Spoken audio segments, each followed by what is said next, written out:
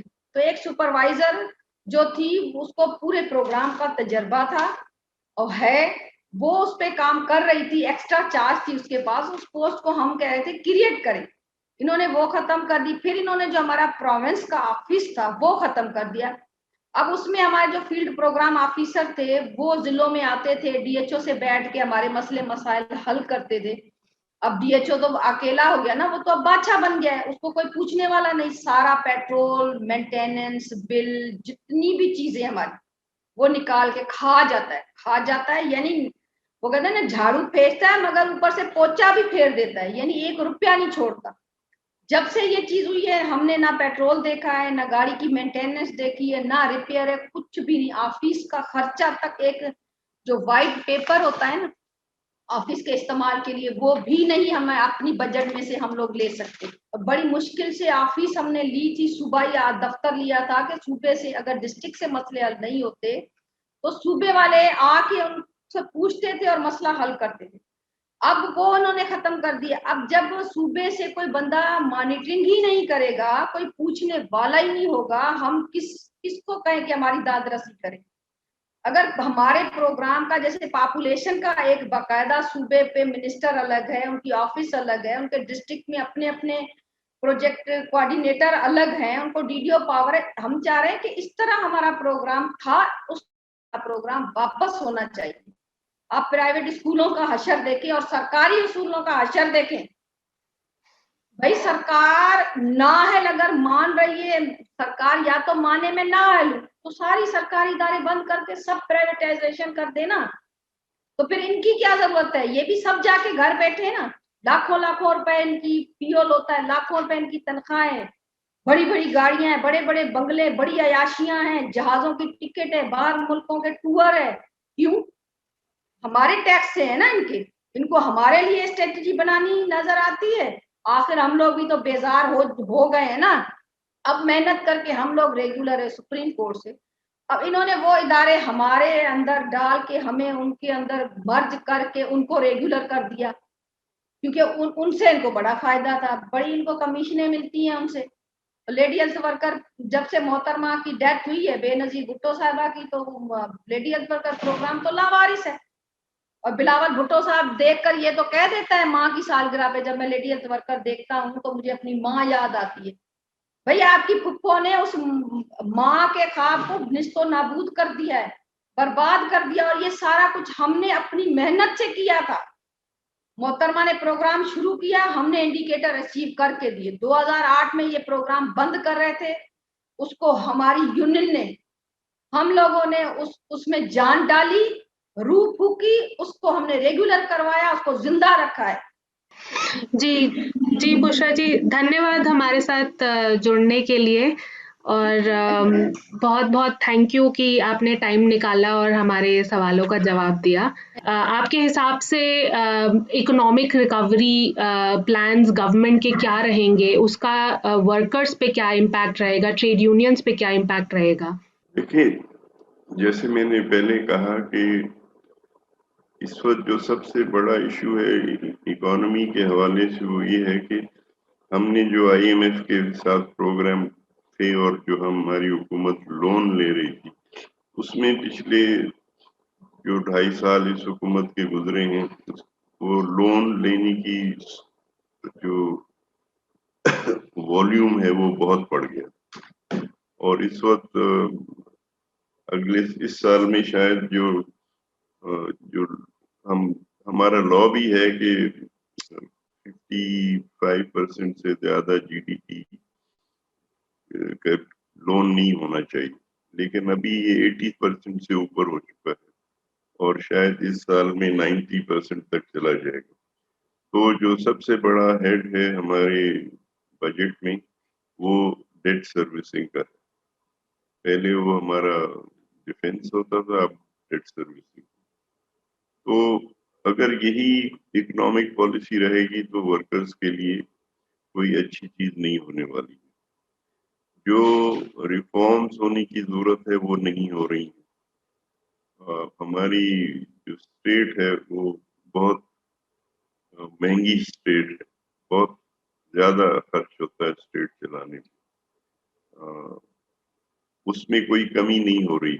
کمی اگر ہو رہی ہے تو جو ہیلتھ پر, ایجوکیشن پر, جو ویلفیئر پر جو اسپینڈنگ ہے وہ مسلسل کم ہو رہی. تو ابھی جو کووڈ کے درمیان ایک چیز جو سامنے آئی کہ پراپر ایک یونیورسل سوشل سیکورٹی سسٹم اگر نہیں ہوگا تو ورکرز کی جو پریکیریس سچویشن ہے وہ اور زیادہ بگڑے گی. ابھی ہمارے ہاں ایک کمپریہنسو سوشل سیکورٹی سسٹم نہیں ہے. ایک ادارہ ہم نے بنایا ہوا ہے جو 65 میں بنا تھا, سوشل سیکورٹی انسٹیٹیوشن, جو پروونشل ہے. اس میں ہماری لیبر فورس اس وقت تقریباً 70 ملین کے قریب ہو چکی ہے. لیکن سوشل سیکورٹی کے ادارے سے پورے ملک میں 1.6 ملین ورکر جو ہیں وہ رجسٹرڈ. تو اور اس میں کوئی ان امپلائمنٹ بینیفٹ اس طرح سے نہیں. کیونکہ کووڈ میں بہت کلیئرلی آیا تھا کہ اگر ان امپلائمنٹ بینیفٹ نہیں ہوں گے تو لوگ جو ہیں وہ دوسروں کے جو ہے وہ مرضی پہ رہیں گے. اس دوران بہت سے لوگوں نے کھانا وانا بنا کے لوگوں کو گھروں میں پہنچایا, لیکن ان کی کوئی انکم نہیں تھی. ڈیلی ویجز بہت بڑی تعداد ہے لوگوں کی, ان کی کوئی انکم نہیں تھی. تو جو آئی ایم ایف کا پروگرام جو ہے اس میں یہ گنجائش نہیں ہے کہ عام لوگوں کے لیے کچھ بہتری ہو جائے. اس کو ختم کرنا پڑے گا. تو وہ کچھ نظر نہیں آتا ہے. اس کے لیے ضروری ہے کہ ریفارمز ہوں, خاص طور پہ لینڈ ریفارمز ہونے کی ضرورت ہے. جو رورل پاپولیشن ہے اس کی میجورٹی جو ہے وہ لینڈ لیس ہے. تو ان کے پاس اپنی جو ہے وہ جو انکم ریگولر اور ان انٹرپٹیڈ نہیں ہوتی ہے. بڑی تعداد میں بانڈڈ ہے ایگریکلچر. لا تو بن گیا ہے ہمارے یہاں کے ایگریکلچر ورکر بھی یونین بنا سکتے ہیں, لیکن ایک آدھ یونین بنی بھی ہے. اس کے افیکٹو ہونے میں جو سب سے بڑی رکاوٹ ہے وہ جو فیوڈل لینڈ ہولڈنگ سسٹم ہے. اور ہماری اسمبلیاں انہی لوگوں سے بھری ہوئی ہیں, تو ایسی کوئی لیجسلیشن جو ان کے اپنے پریویلیجز کو کم کر دے وہ ایکسپیکٹ نہیں کی جا سکتی. تو اس لحاظ سے تو کافی بلیک سچویشن ہے. یہ جو ابھی چل رہا ہے پروگرام آئی ایم ایف کا, تو اس میں ہمارے اسٹیٹ بینک کو جو ہے وہ گورنمنٹ کے کنٹرول سے نکالا جا رہا ہے. تو وہ ڈائریکٹ آئی ایم ایف کے سامنے اکاؤنٹیبل ہوں گے. اور ان کا سب سے پہلے جو امپورٹنٹ ٹاسک جو بنایا گیا ہے وہ ہے کہ وہ ڈیٹ سروسنگ کو جو ہے ریگولر طریقے سے انشور کریں. باقی چیزیں پھر سب بعد میں آتی ہیں. تو اس میں تو کوئی بہت امکان نظر نہیں آتا ہے مجھے کہ کوئی اکنامک سچویشن رورل ورکر کو چھوڑیں, اربن ورکرز کے لیے بھی بہتر ہونے کے بہت کم امکان. ابھی ہمارے ہاں منیمم ویج ہر سال جو ہے وہ ڈٹرمن ہوتی آ رہی تھی. پچھلے سال جولائی میں ہونی چاہیے تھی, لیکن اب ہم اپریل میں جا رہے ہیں. ابھی تک منیمم ویج ریوائز نہیں ہوئی. جو منیمم ویج ہے وہ 80% سے زیادہ ورکرز کو ملتی نہیں. اور وہ منیمم ویج ہماری جو ہے اس وقت ہے وہ ورلڈ بینک نے پچھلے سال یہ بتایا کہ 83% ہاؤس ہولڈ جو پاکستان میں ہیں ان کی ڈیلی انکم $2 ڈے سے کم ہے. جس کا مطلب یہ کہ وہ منیمم ویج کا بھی 50% سے زیادہ انہیں نہیں ملتا, کیونکہ امپلیمنٹیشن میکینزم نہیں بنائے گئے. تو اس میں تو ورکرز کی کنڈیشن تو اور خراب ہی ہوں گی.